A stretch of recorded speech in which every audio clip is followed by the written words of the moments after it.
But we begin here at 6 o'clock with abandoned vehicles paralyzing efforts to clear Oklahoma roads. So many cars and trucks stuck on the streets and on highway ramps that it's hard for the plows to clear all the snow. And that's why cities like Tulsa and Broken Arrow are starting to impound cars that haven't been removed. News on 6 reporter Lori Fulbright begins our team coverage tonight. Lori?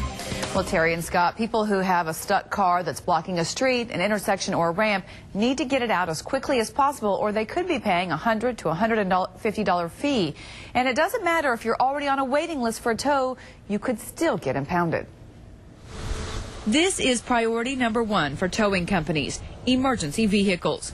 Story Wrecker says it will tow those vehicles first, then get to citizens. You know, people are upset that we're helping the police and the fire instead of them, but, you know, they got to consider that when they call 911, somebody needs to be able to respond. These officers are two of many we found patrolling and taking radio calls in their personal four-wheel drive vehicles. In between calls, they were helping citizens get unstuck because the cold is dangerous and so is being a sitting duck on a slick street. We found two more officers in their own vehicles at this call. It's pretty much the only way they can get down neighborhood streets right now. Once you get off into the neighborhoods, it's not plowed at all. Some calls we go to are the only tracks are ours, and we try to follow them in, follow them out, just so we don't get stuck. Without squad cars, they don't have access to their in-car computers, so one corporal brought along one of the department's few small portable computers to help.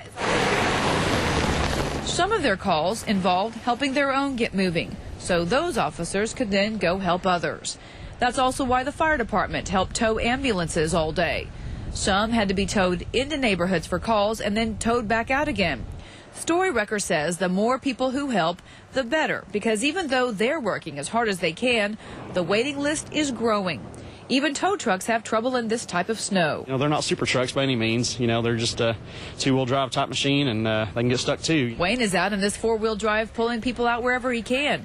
He says the more citizens can do for themselves and each other right now, the less chance they'll get impounded later.